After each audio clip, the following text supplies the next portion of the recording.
I'll never forget the moment I realized we weren't chasing a drug operation anymore. We were hunting an invasion force. It was March 2019, and I was staring at a wall of faces in our San Antonio field office, each photograph connected by red string to addresses, businesses, and bank accounts scattered across Texas. 4,000 faces, 4,000 Sinaloa Cartel operatives living among us, working legitimate jobs by day, moving product and enforcing orders by night. My supervisor turned to me and said something I'll never unhear. We're not fighting a cartel anymore. We're fighting a shadow government. In that moment, everything I thought I knew about drug enforcement shattered. This wasn't about busting street dealers or intercepting shipments. This was about uprooting an organization that had woven itself into the fabric of American life so thoroughly that pulling them out might tear the whole thing apart. I joined the DEA in 2003 with the idealism every young agent carries. We were the good guys. We'd win the drug war. Justice would prevail. By 2018, 15 years into my career, I'd seen enough to know better. I'd watched kingpins walk on technicalities, witnesses disappear, evidence rooms get raided by dirty cops. But I stayed because occasionally, just occasionally, we won a real victory. When FBI Special Agent Marcus Chen approached me in December 2018 about a joint task force targeting Sinaloa operations in Texas, I almost laughed. Joint task forces were usually bureaucratic nightmares where agencies fought over jurisdiction while criminals walked free. But Chen had something different in his eyes, desperation mixed with determination. He showed me preliminary intelligence suggesting the Sinaloa Cartel had embedded thousands of operatives throughout Texas, creating a network so sophisticated it rivaled any terrorist cell we'd ever faced. The scope was impossible to believe at first. Chen's team had been tracking unusual patterns for 2 years, too many wire transfers, too many cash businesses, too many young men with cartel hometown connections settling in specific Texas neighborhoods. When they started connecting the dots, the picture that emerged was terrifying. We weren't looking at independent dealers or small smuggling crews. We were looking at a coordinated colonization effort.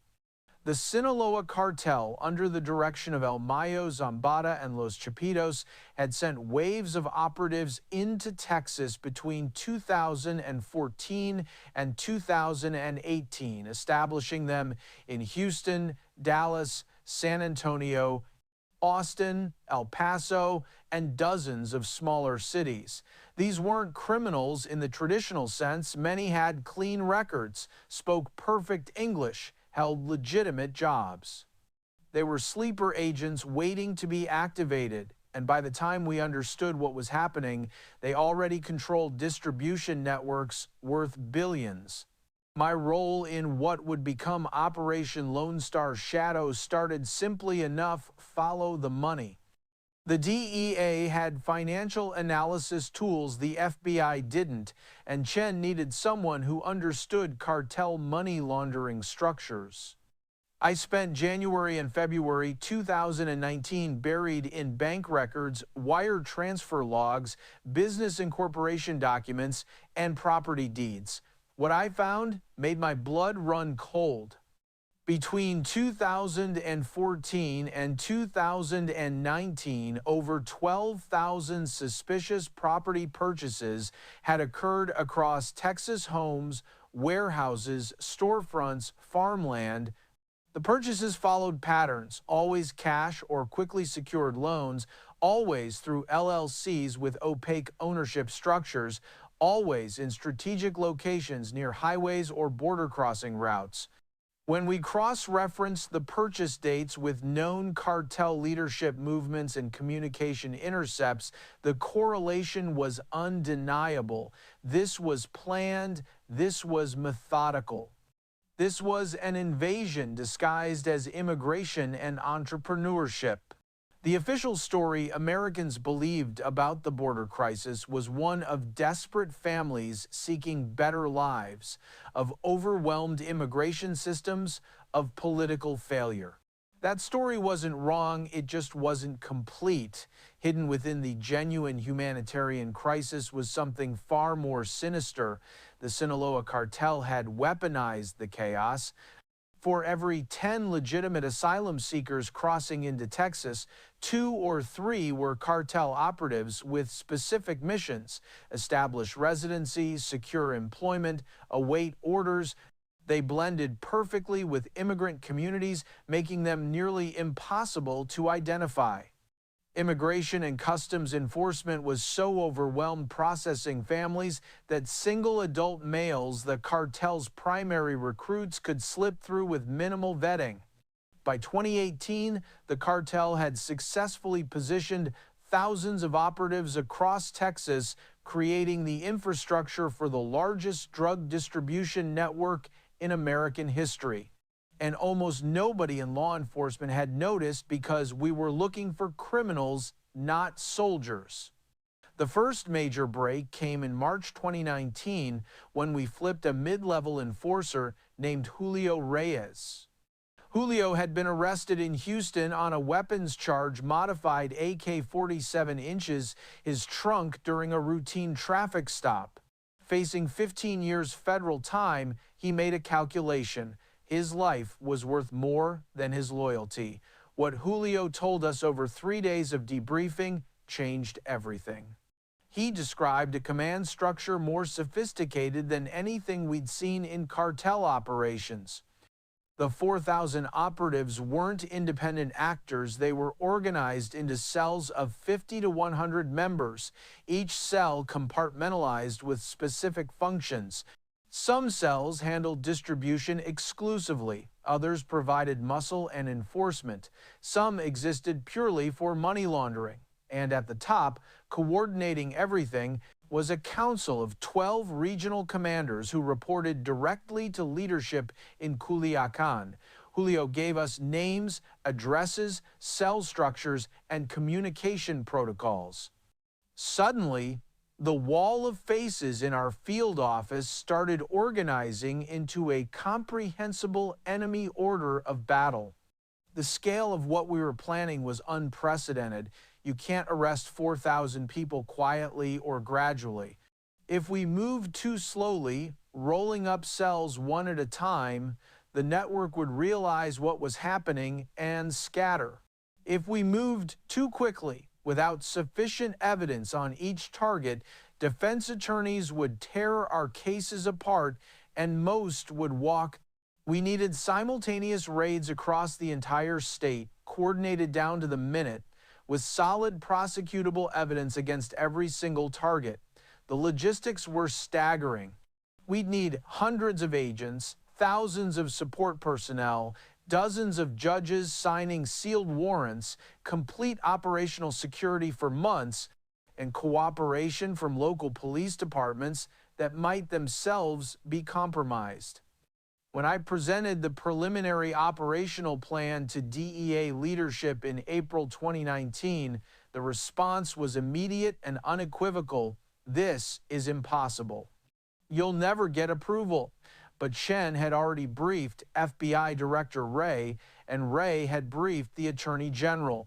The directive came back within a week. Make it possible. Building the case took 18 months of the most intensive investigation I've ever conducted. We couldn't rely on traditional drug enforcement methods, controlled buys, confidential informants, wiretaps on known dealers. The Sinaloa operatives were too disciplined, too compartmentalized. Instead, we had to build a comprehensive intelligence picture using every tool available. The NSA provided us with communication intercepts, not content, just metadata showing who was talking to whom and when. The IRS flagged suspicious business transactions and tax discrepancies. Immigration databases helped us identify operatives who'd entered during specific time frames.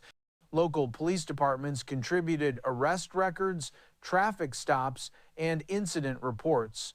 Financial institutions, under subpoena, provided 5 years of banking data.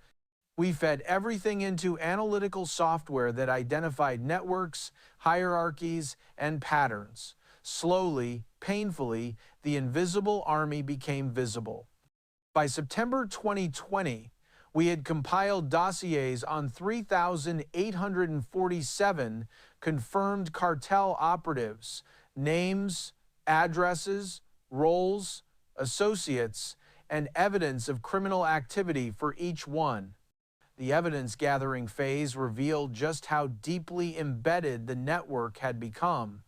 In Houston, we identified a cell operating out of a legitimate auto repair shop that had serviced police vehicles. They'd installed GPS trackers on unmarked units to monitor law enforcement movements.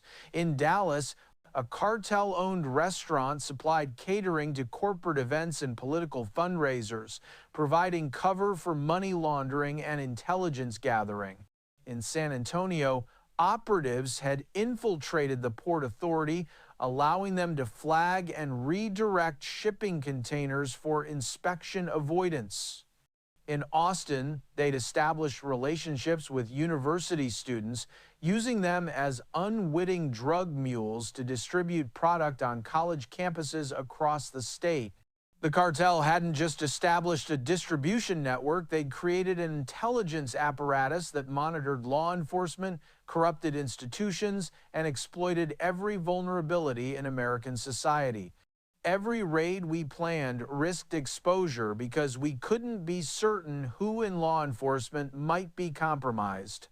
The operational security challenges nearly killed the investigation multiple times. We couldn't use normal DEA or FBI communications because we suspected the cartel had informants in both agencies. We couldn't brief local police departments until the day of the raids because corruption concerns were too high. We couldn't store evidence in normal facilities because access logs might leak. Chen established what he called the Vault, a secure facility in an undisclosed location where only 12 investigators had access. Everything related to Operation Lone Star Shadow went into the vault and stayed there. Even our families didn't know what we were working on. My wife thought I was on extended assignment tracking fentanyl shipments. My partner thought I'd been reassigned to a money laundering task force. The only people who knew the full scope were the 12 of us in the vault and a handful of senior officials in Washington. We lived double lives, maintaining normal caseloads while secretly building the largest cartel takedown in history.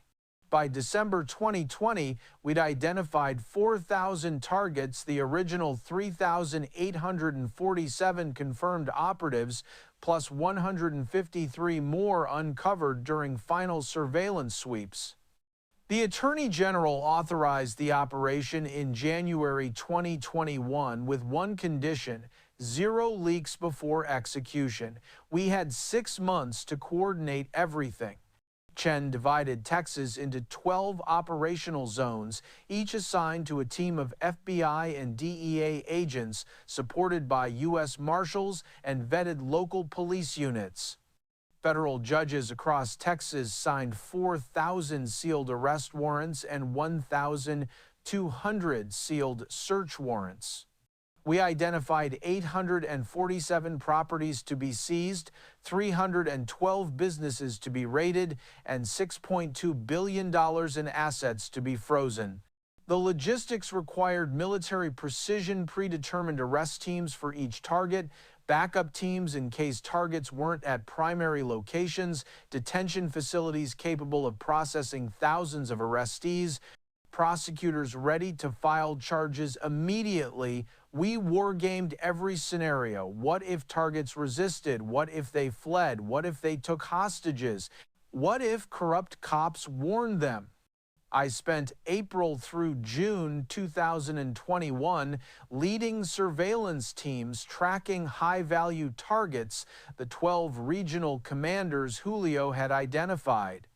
These weren't street thugs, they were sophisticated operators who'd evaded law enforcement for years.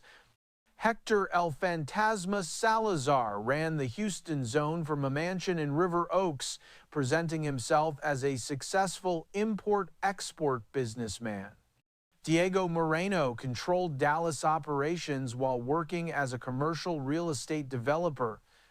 Arturo Guzman, a distant cousin of El Chapo, oversaw San Antonio from a ranch outside the city where he hosted charity barbecues for local politicians.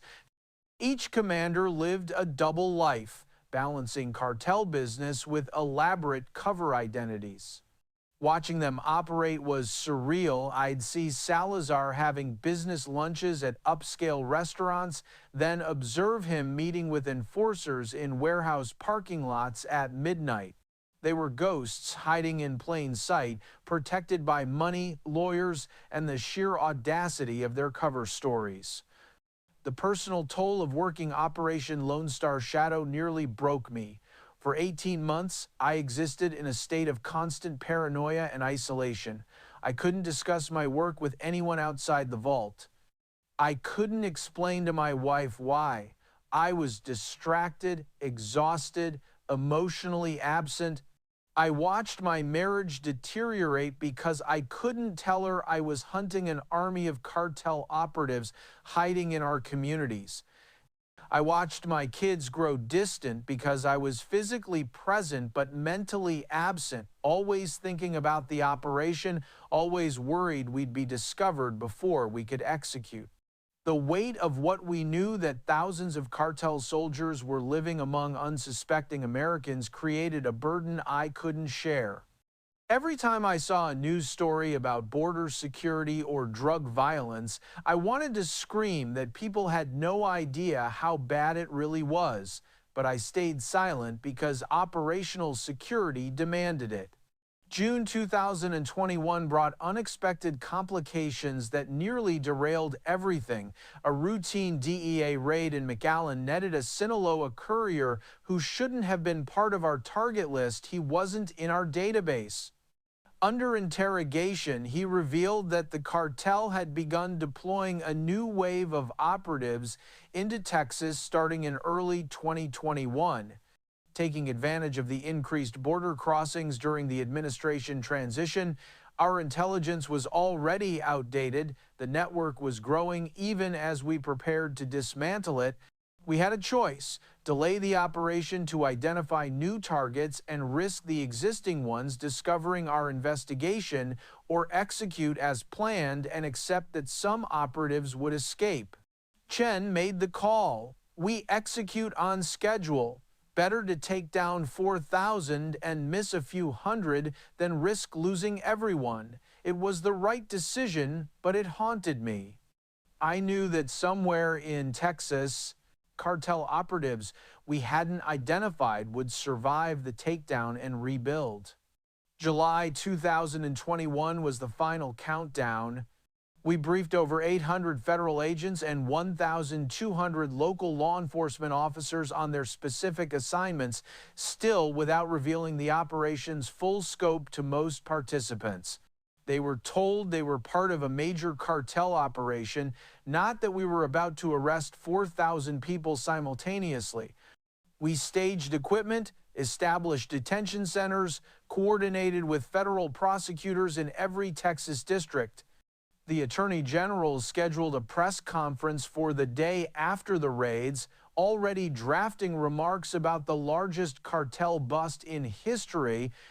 The president was briefed and authorized use of military assets for logistical support, something almost never approved for domestic law enforcement. Everything was ready. Everyone was in position. We just needed to pull the trigger. The night before the raids, July 27, 2021, I didn't sleep. I sat in my San Antonio apartment staring at photographs of the 12 regional commanders, wondering if we'd accounted for everything. What if the intelligence was wrong?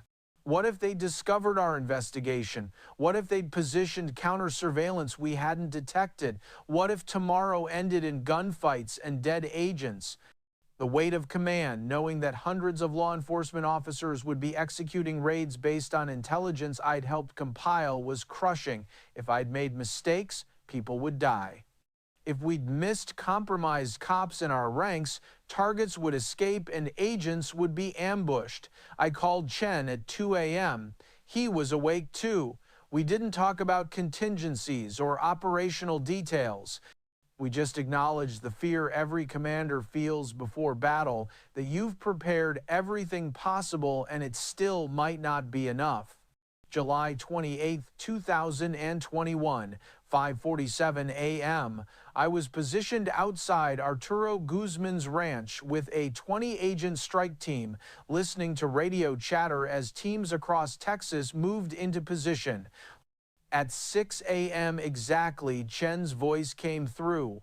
All units, this is command. Execute, execute, execute. We hit the ranch hard, armored vehicles, flashbangs, overwhelming force. Guzman was in his kitchen drinking coffee when we breached. The look on his face wasn't fear, it was shock. He'd been so confident in his cover, so certain he was untouchable, that the concept of arrest seemed to not compute. Within 90 seconds, he was in custody, face down on his marble floor, screaming in Spanish that we'd made a mistake, that he was a legitimate businessman, that his lawyers would destroy us. I read him his rights while my team secured the property. Over the radio, reports flooded in. Houston teams had Salazar in custody. Dallas had Moreno. El Paso, Austin, Corpus Christi, every zone was reporting successful arrests of primary targets. The scale of the takedown exceeded even our expectations. By noon on July 28th, we had 3,200 people in custody. By midnight, the count reached 3,847.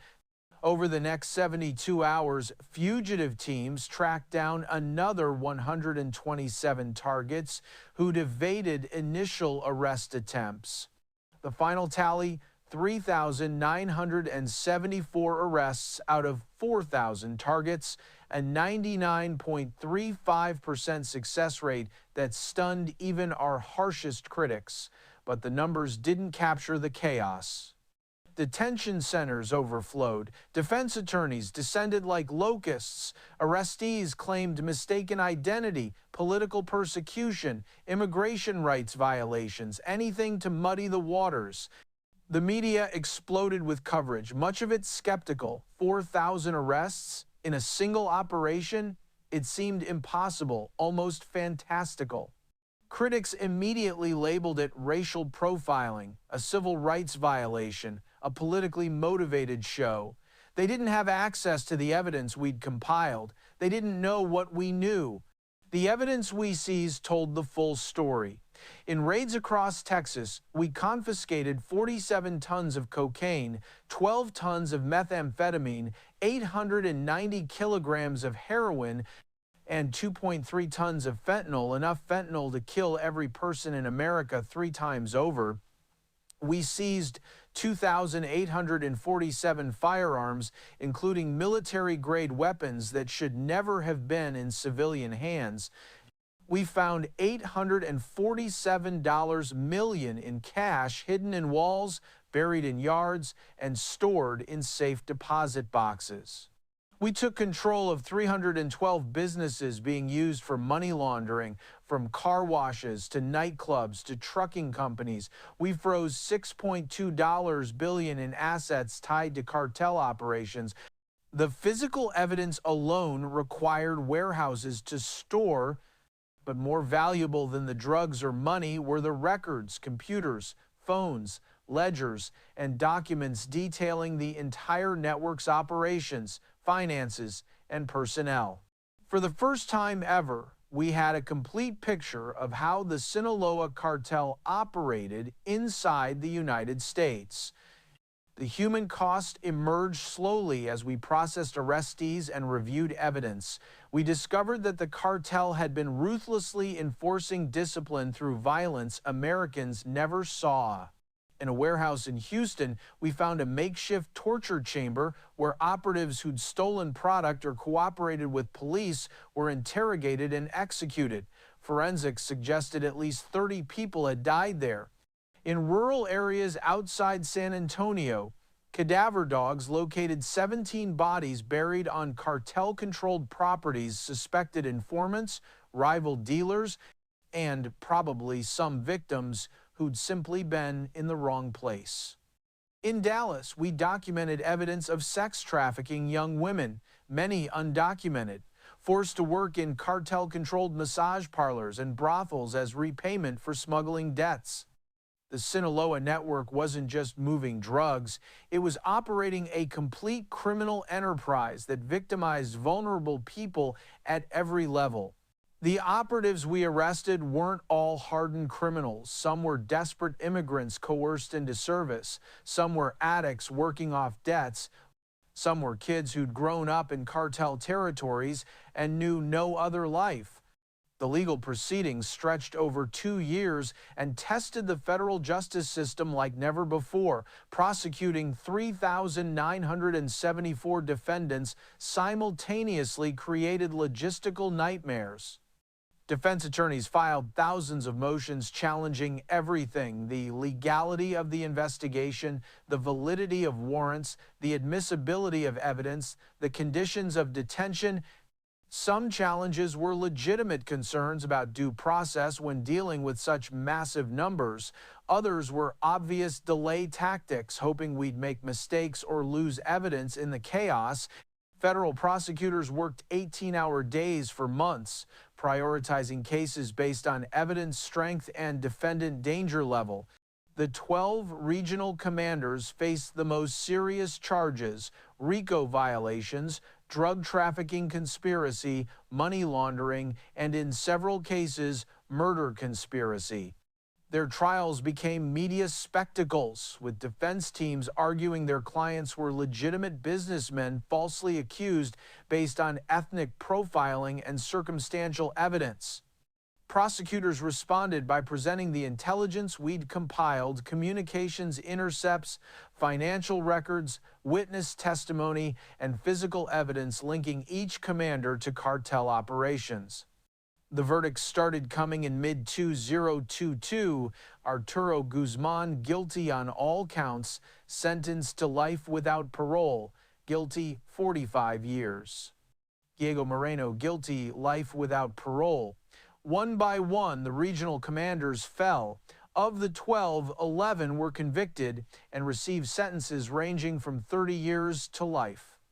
The 12th, a commander in Laredo named Carlos Ibarra, was assassinated in federal detention before trial. A car bomb in the prison parking lot killed him and 3 guards. The cartel sent a message: cooperate and die, even in federal custody. For the remaining 3,962 defendants, outcomes varied dramatically. Approximately 2,800 pleaded guilty to lesser charges in exchange for cooperation and reduced sentences. About 900 went to trial, with conviction rates around 85%. The remaining cases resulted in acquittals, mistrials, or dismissals on technical grounds. By the end of 2023, roughly 3,400 cartel operatives were in federal prison. 400 had been deported after serving sentences, and about 150 had walked free due to insufficient evidence or legal technicalities. The cover-up wasn't what I expected. I thought the cartel would retaliate against investigators. That's what they always do in Mexico. But the American legal system made direct violence unnecessary. Instead, they deployed lawyers, PR firms, and activist organizations to attack the operation's legitimacy. Op-eds appeared in major newspapers questioning whether Operation Lone Star Shadow was racially motivated, pointing out that 97% of arrestees were Hispanic. Civil rights groups filed lawsuits alleging discrimination and demanding investigations into our methods.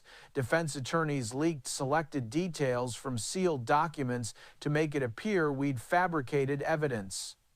Suddenly, we weren't heroes who dismantled a cartel army. We were racist cops who'd conducted the largest ethnic profiling operation in American history. The narrative shifted so fast it gave me whiplash. My name appeared in complaint filings and media reports as the lead investigator of a controversial operation that targeted immigrant communities. Death threats started arriving at my office and home. The political fallout was immediate and devastating. Immigration advocacy groups demanded accountability, arguing we'd traumatized Latino communities across Texas with militarized raids. Some local politicians who'd previously praised our work suddenly distanced themselves, calling for investigations into our methods. The operation became politically toxic. Republicans defended it as proof that border security worked. Democrats criticized it as heavy-handed and discriminatory. The truth that we'd carefully investigated for 18 months and arrested actual cartel operatives based on solid evidence got lost in partisan warfare. By late 2022, the Attorney General who'd authorized the operation was facing congressional hearings. The FBI director was defending our methods before skeptical committees. And Chen and I were told to keep low profiles, that our testimony might be needed, but our public presence was complicating things. We'd done exactly what we were asked to do, and now the system was treating us like liabilities. What this confession cost me personally is hard to quantify. My marriage ended in divorce. My wife couldn't handle the death threats, the media attention, or the emotional distance that came from years of living with operational secrecy and trauma. My relationship with my children suffered.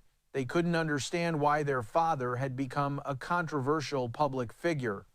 Within the DEA, I was simultaneously celebrated and isolated. Some agents treated me as a hero, others avoided me like I was radioactive, afraid association would damage their careers. The stress contributed to health problems, anxiety, insomnia, high blood pressure. I started drinking too much, trying to quiet the memories of what I'd seen in those warehouses and properties. By mid-2023, I was a mess, decorated and destroyed, celebrated and condemned, successful and shattered. I'd helped take down the largest cartel network in American history, and it had cost me almost everything I valued. The aftermath revealed uncomfortable truths about American law enforcement and border security. Despite arresting nearly 4,000 operatives, the drug flow into Texas barely slowed. Within 6 months of the raids, the Sinaloa Cartel had begun rebuilding networks using different operatives and methods. The organization was too large, too wealthy, too deeply rooted in Mexican territory to be defeated by a single operation, no matter how massive. We'd cut off one tentacle, the body remained intact. New intelligence suggested that even as we'd been planning our takedown, the cartel had been recruiting and deploying additional waves of operatives, learning from the methods we'd used to identify the first 4,000 and adapting their strategies. The war on drugs wasn't winnable through enforcement alone. Demand remained constant, profits remained astronomical, and desperate people remained willing to take risks for money or survival. Where are the key players now? The 11 convicted regional commanders are scattered across maximum security federal prisons, serving sentences that ensure most will die behind bars. Of the 3,400 operatives imprisoned, about 800 have already been released after serving reduced sentences. In exchange for cooperation, they've been deported to Mexico, where many likely return to cartel work because they have no other skills or opportunities. The 26 operatives who escaped initial arrest remain at large, most probably fled to Mexico or other countries. Some likely remained in the U.S. with new identities. Julio Reyes, the enforcer whose cooperation started everything, is in witness protection somewhere in America with a new name and life, assuming the cartel hasn't found him. Marcus Chen retired from the FBI in 2023, exhausted by the political aftermath and disillusioned with how the system treated investigators who'd succeeded. He moved to Montana and doesn't respond to my calls. I don't blame him. The systemic implications haunt me more than personal consequences.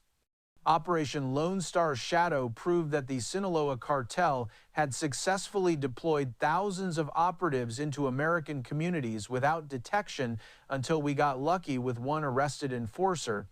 How many other criminal organizations have done the same with different methods? How many other networks exist that we haven't discovered? The operation exposed critical vulnerabilities, immigration systems too overwhelmed to properly vet arrivals, financial systems too complex to effectively monitor money laundering, law enforcement agencies too siloed to share intelligence efficiently, and communities too trusting to notice predators hiding among them. We won one battle, but the war continues with enemies who adapt faster than bureaucracies can respond. The cartel learned from our methods. They know how we built the case. They're teaching operatives to avoid the mistakes that exposed the first network. The next wave will be harder to detect and harder to stop.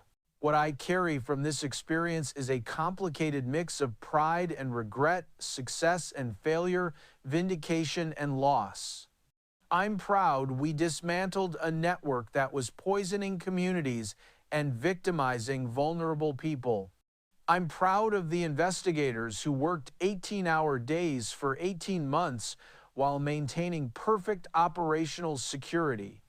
I'm proud that we proved massive coordinated law enforcement operations can succeed when properly planned and executed, but I regret the personal costs to my family and colleagues. I regret that the operation became politically controversial instead of universally recognized as necessary. I regret that, despite our success, the drug crisis continues unabated because we addressed symptoms rather than root causes. And I regret that exposing one network didn't lead to broader reforms that might prevent others from establishing similar operations. We won, but winning didn't solve the problem, it just delayed the inevitable next phase. The truth is, I'm not sure we're actually safer. Yes, 4,000 cartel operatives are off the streets, but the demand for drugs hasn't decreased. The poverty and instability in Latin America that drives people to work for cartels hasn't changed. The profits available to criminal organizations remain so enormous that there's an endless supply of recruits willing to risk everything for a piece of the money. We disrupted the Sinaloa network, but other cartels, Jalisco, New Generation, Gulf Cartel, Los Zetas, are expanding their operations to fill the void. The fundamental dynamics haven't changed. Americans want drugs, Mexican cartels supply them, and desperate people in between facilitate the transaction because they have few alternatives.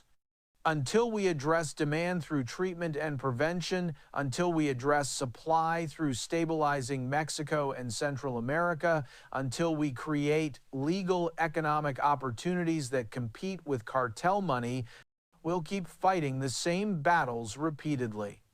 My final message to anyone reading this is simple. The threat is real. It's larger than most people understand, and conventional drug enforcement isn't sufficient to address it.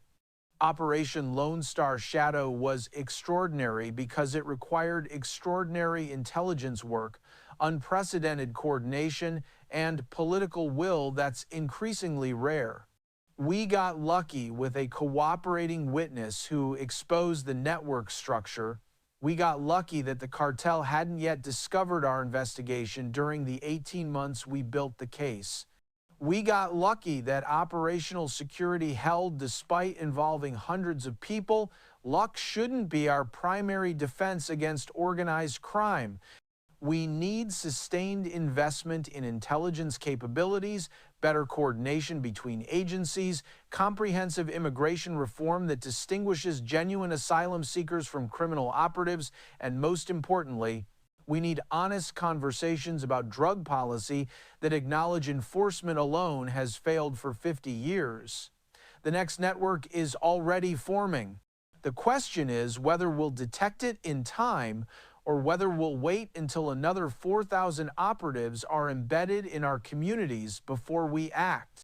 I hope I'm wrong, but I've seen enough to know better.